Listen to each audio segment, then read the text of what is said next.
На повестке национальный вопрос. В Ингушетии состоялось заседание Московского кавказского клуба. В Назране прошел региональный этап одного из крупнейших робототехнических фестивалей в мире «Робофест». Талант в каждом в Москве, будь то портрет или пейзаж, Зелимхан из музеев готовится к персональной выставке.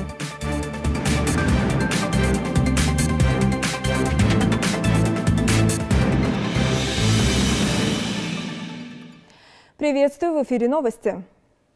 В Ингушском государственном университете состоялась встреча представителей Московского кавказского клуба. Его главные цели – предотвращение конфликтов на Северном Кавказе путем консолидации молодежи, формирования и поддержания положительного имиджа кавказских республик. Студенты и общественные деятели, принявшие участие во встрече, могли задать интересующие вопросы и внести свои идеи. Зарина Могушкова расскажет об этом подробно.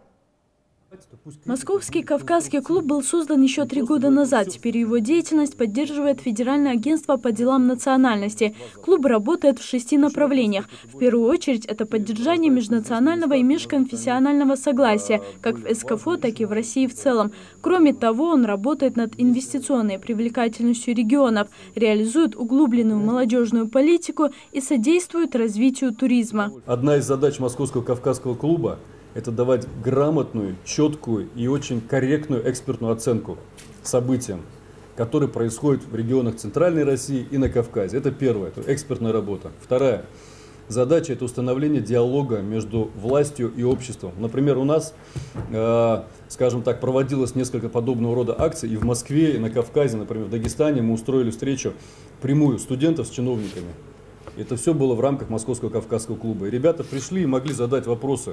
Представительства клуба открыты в Дагестане, Северной Осетии и Ингушетии. Также планируется их открытие в других регионах Северного Кавказа. В нашей республике клуб возглавил олимпийский чемпион Рахим Чахкиев. Он не отвечал на вопросы участников встречи, которые касались предстоящей работы ингушского клуба. Какие у вас планы на развитие этого Московского кавказского клуба у нас в регионе, то есть в Республике Ингушетия?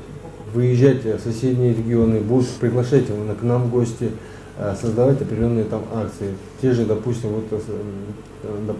там мастер-классы, да, или, допустим, общение со студентами, там, с определенными работниками, даже в том числе там, крупных предприятий. Там. Также Рахим Чахкиев заявил, что собирается уделить особое внимание спортивной сфере. Ведь спорт – это не только здоровый образ жизни, но и деятельность, которая несет мир. Яркий пример этого – временное прекращение войн во время Олимпийских игр. Кроме того, Московский кавказский клуб работает над формированием положительного образа Кавказа в СМИ. Из зала задали вопрос о том, как собирается клуб бороться со сложившимися стереотипами касаемо лиц кавказской национальности. Почему бы изначально, может быть, вообще Московский кавказский клуб не нужен был бы, и время мы не тратили бы, да, если бы те люди, те журналисты, и другие органы, там, деятели, которые в том числе и подвластны, и и органам государственной власти не раздували изначально. Эту ситуацию мы должны все вместе переломить. Каким образом? Я абсолютно с вами согласен, есть закон, который мы должны соблюдать, и в том числе его должны соблюдать и СМИ. И как только будет у нас подано заявление в прокуратуру на раздувание межнациональной розни, 1, 2, 3, 10, и дела будут выиграны, тогда, я считаю, мое личное убеждение, что центральные и вообще любые СМИ будут думать, прежде чем подавать ту или иную ситуацию именно в таком, как вам сказать, национальном стереотипном контексте. Участников встречи также интересовала проблема гражданской самоидентификации на Кавказе, ведь родовая, тейповая и религиозная принадлежность не должна мешать чувствовать себя полноправным гражданином России. Американцы, являясь разных национальностей, вывешивают у себя дома, во дворе, дома, на кухне, везде свои флаги, да, и считают себя американцами. Вот в связи с этим я хотел задать вопрос, как вы считаете, как можно сделать так, чтобы жители национальных республик называли себя тоже россиянами? Мы сейчас, как общественное объединение, запускаем такую акцию в формате общероссийского общественного, даже не кавказского клуба, а общероссийского такого общественного движения про РФ, именно связанное с флагом России. Мы хотим, вот я сейчас в Дагестан сегодня поеду еще вечером, вчера в Осетии был, Мы будем поднимать флаг России в разных местах, и там, в горных районах, и там, и сям, и снимать это, показывать, потому что это символы нашей страны, и они важны для нас, для того, чтобы ощущать себя причастным не только к своей малой родине, Кавказу, конкретной республике Ингушетия, Дагестану, но и к своей большой родине России. Это очень важно. Что касается того примера, который вы привели, американская идентификация, там немножко другой подход, там система плавильного котла. То есть любой человек, который приезжает в Соединенные Штаты, становится американцем достаточно быстро, и под это заточены все основные властные институты.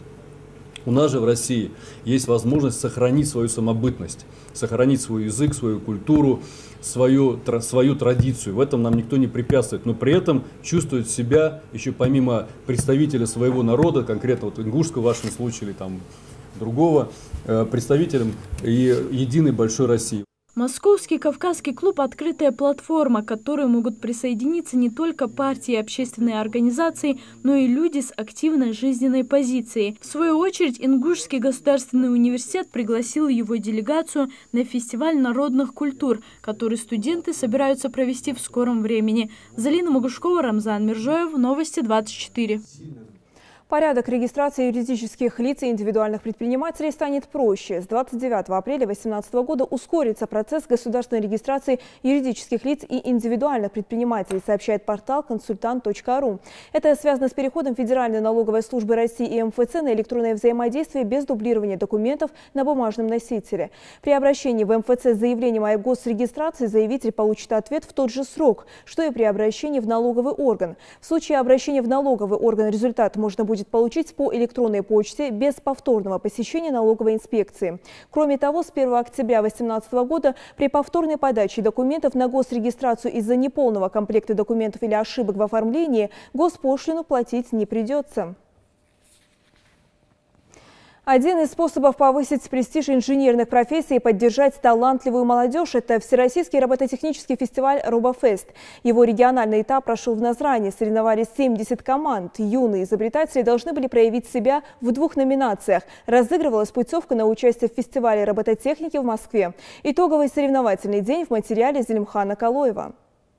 Второй день соревнований намного волнительнее для ребят, чем первый, поскольку этот отборочный этап, как и сам фестиваль, для них новый. Им предстоит за 2 часа протестировать своих роботов в направлении Hello Robot, который включает в себя 2 номинации – чертежник и перевозчик. Впрочем, номинации для новичков довольно сложные. К примеру, Хадижа Астемирова учится в 4 классе. Сейчас она и ее команда программируют свою чудо-машину и пытается рассчитать всю траекторию движения линии для того, чтобы робот смог нарисовать рисунок. Ставим рулевое управление, чтобы он ехал направо, налево и поворачивался.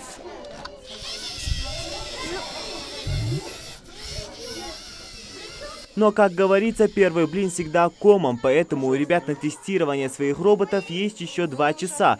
Хусейн Мурзабеков в одной команде с Хадижей, и главное для него, как и для всех участников, занять только 1 место. Некоторые участники, там надо зарабатывать баллы. Иногда получается 50 баллов, иногда 25, считай, как ты попадешь на точку. Рисунок номинации «Чертежник» был выбран путем жеребьевки. Юным конкурсантам придется хорошенько потрудиться, чтобы победить. Здесь идет линия зона старта, здесь идет зона финиша. Робот должен проехать от точки до точки, соответственно, вот нарисовав вот такой вот рисунок. То есть это его задача. Именно от точки до точки он получает больше баллов, если от окружности до окружности меньше баллов и так далее. То есть он должен проехать, повернуться на определенное количество градусов, опять проехать и так далее. В нужный момент поднять или опустить маркер, оставляя за собой след. Таким образом робот рисует рисунок. Динара Мурзабекова решила попытать счастье в другой номинации – перевозчик. Тут тоже, как и в первой, необходимо просчитать всю траекторию движения, а главное условие – погрешностей быть не должно. Поэтому программировать роботов приходится как минимум 10 раз. Он сейчас должен сделать целый круг и посчитать все цвета.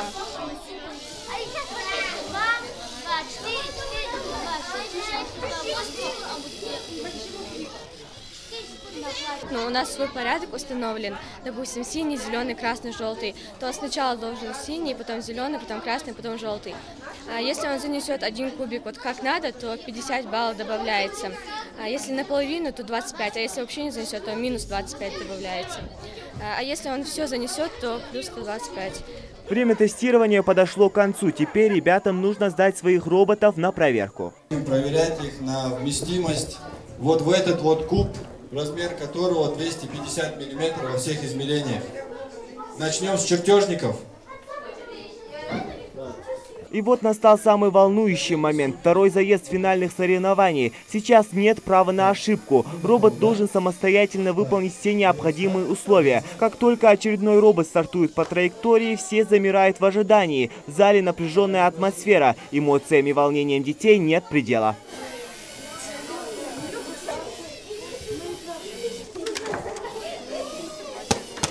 У меня была в программе ошибка, и он думает, что у него уже есть кубик, и когда он приходит на перекресток, чтобы его отпустить, он хочет же поднять, и он не сможет этого поднимать, потому что у него уже она поднятая рука. Фестиваль проходит 2 дня, более взрослые команды уже сформированы, а сейчас соревнуются маленькие гении 3-х и 4-х классов. Вчера было у нас победителей 2 команды. Эти 2 команды в составе 7 детей едут в Москву уже, точно. Сегодня мы будем соревноваться по всем другим номинациям. И, скорее всего, это будет 3 команды, должно быть, выигравших. И как раз-таки вот поедут только те, кто займет 1-е место. По результатам конкурса самые лучшие участники получат возможность представить республику на Всероссийском фестивале робототехники в Москве, который пройдет в марте этого года. Зелимхан Калоев, Хаваш Гойгов, Новости 24. Как скрасить досуг сельчан? В регионе массово строятся и реконструируются дома культуры. Только в прошлом году к 25-летию республики введены в эксплуатацию 3 ДК. Все эти объекты открылись очень торжественно в присутствии гостей и жителей села. Теперь им есть где проводить культурные мероприятия, сходы граждан. Проблемы и успехи будут обсуждать с комфортом. Место для проведения досуга появилось в прошлом году у жителей села Галашки. Прошло почти 20 лет, и вот, наконец, в селении построили новый ДК. С большим новосельем в первую очередь детей поздравляет и старейшины села. Теперь свои таланты в стенах этого центра будут развивать дети со всего поселения. Просторный и светлый зал для занятий хореографии, где ребята будут обучать не только лезгинки, но и танцам народов мира. Помимо этого, вокальный и кружок декоративно-прикладного искусства. Открытие этого объекта решает сразу несколько проблем. Одна из них – отсутствие библиотеки. Здание старое обветшало настолько, что пришлось привести весь книжный фонд на хранение в частный дом, а это более 25 тысяч книжных экземпляров. Огромный потенциал в том, что появились новые возможности посещать новые кружки художественные, танцевальные. Студия хореографии, гримерная, библиотека, книгохранилище, развивающие кружки. Радость жителей Галашки полностью разделяет и в Сагапши, и в Кантышеве, где также в 2017-м распахнули двери новые центры культуры. Создание возможностей для творческой самореализации детей и молодежи села. С открытия этого дома культуры я запишусь на музыкальный кружок, чтобы побольше узнать о музыке и развиваться дальше. Впрочем, открытие культурных объектов еще впереди. Более 170 миллионов рублей Ингушетия получит и в этом году на строительство 8 домов культуры в разных населенных пунктах. Одним из ключевых условий выделения федеральной субсидии – это софинансирование из регионального бюджета и обеспечение качества строительства всех объектов. Вторую жизнь благодаря федеральной целевой программе «Устойчивое развитие сельских территорий» на 2014 и 2017 годы и на период до 2020 года получила и ДК Выкажева. После первого за последние 15 лет капремонта Дом культуры открыл государственный хореографический ансамбль «Магаз», солисты которые уже год репетируют здесь. Развитие культуры и туризма на 2013 и 2020 годы – еще одна программа, благодаря которой капитальный ремонт провели в домах культуры в Троицком и в Инарке. Пожалуй, самый важный и даже необходимый ремонт в зданиях коснулся кровли и отопления. Открытие отремонтированных домов культуры отметили первыми концертами.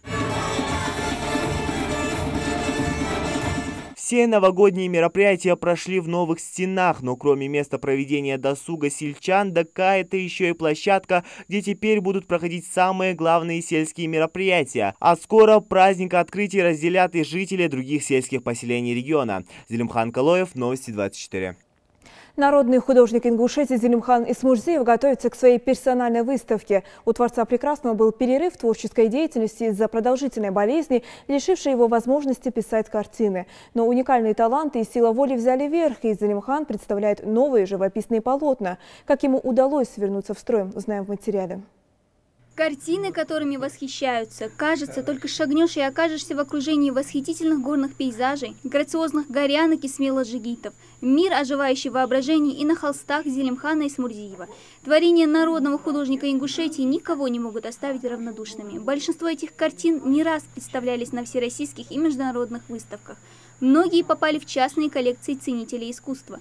В Ингушетии первая персональная выставка этого художника была представлена в Музее изобразительных искусств. Первая персональная выставка этого художника прошла в стенах нашего музея в 2002 году. В 2010 году была уже вторая персональная выставка, на которой были представлены его работы, написанные в различных жанрах. Это пейзажи, сюжетно-тематические работы с таким философским содержанием и также портреты. Лейла Алмазова курировала первую выставку художника в музее. Автор сам помогал в организации и поделился советами по составлению каталогов. Этот бесценный опыт Лейла до сих пор применяет в подготовке экспозиции. Впрочем, такие знания в области дизайна для художника – результат многолетнего труда.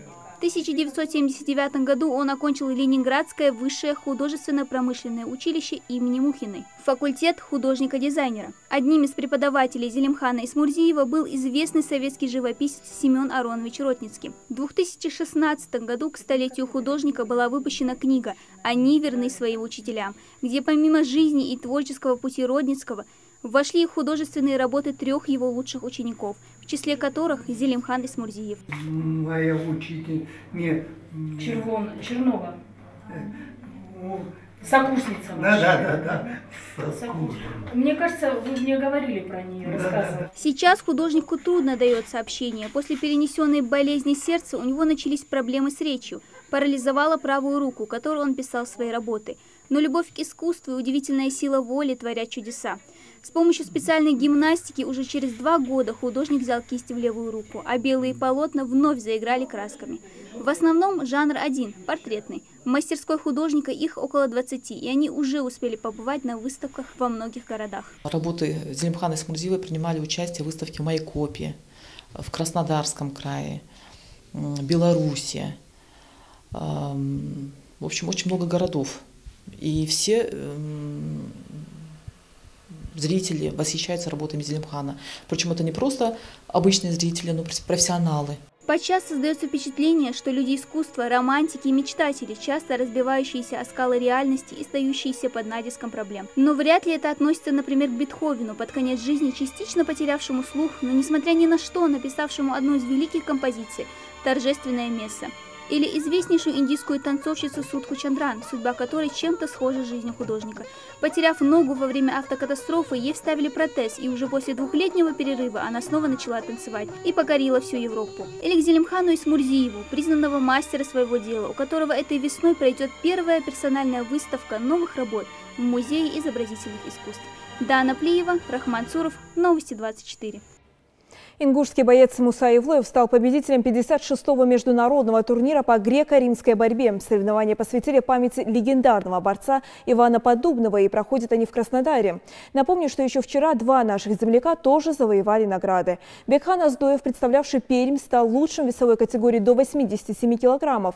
В финальной схватке Аздоев досрочно победил бронзового призера чемпионата России 2017 года Алана Астаева со счетом 8-0. А воспитанник клуба Ади Ахмат Ислам Апиев, выступавший в весе 77 килограммов, стал обладателем бронзовой награды. В финале за 3-е место он победил чемпиона мира 2014 года Лабазанова Чингиза. Прошел турнир первенства республики по дзюдо, в котором участвовали спортсмены со всей Ингушетии в возрасте от 20 до 23 лет. Схватки прошли в специализированном зале дзюдо, открытом в честь победы Хасана Халмурзаева на Олимпийских играх. Соревнования являются отбором на чемпионат СКФО, который пройдет во Дворце спорта Магаз в первых числах февраля.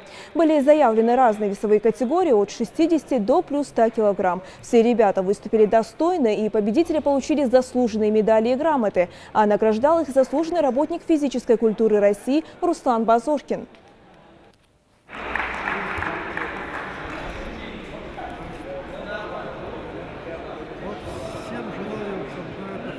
Ребята со всей республики, места, все с разных городов, Малгобек, там, Кажево, там, все, со всех залов ребята боролись. Как выступят у нас ребята на первенстве СКФО, там уже будет видно, насколько они готовы. Строительство первого на территории Ингушетии альпинистского лагеря в Горном Джейрасском районе республики запланировано на 2018 год. Об этом ТАСС сообщил министр спорта Ингушетии Дауд Алхазуров. Стоимость инвестиционного проекта составит более 200 миллионов рублей. Типовой проект уже утвержден главой субъекта. Рассчитываем на то, что строительство начнется в 2018 году, рассказал Алхазуров. Альпинистский круглогодичный лагерь будет рассчитан на 120-150 человек. Как отмечается, до окончания возведения объекта там будет функционировать временный лагерь из 10 вагончиков со всеми удобствами. Возведение такого временного лагеря позволит альпинистам совершать восхождение еще до завершения строительства круглогодичного лагеря. Это были все новости к этому часу. До новых встреч в эфире «Национального».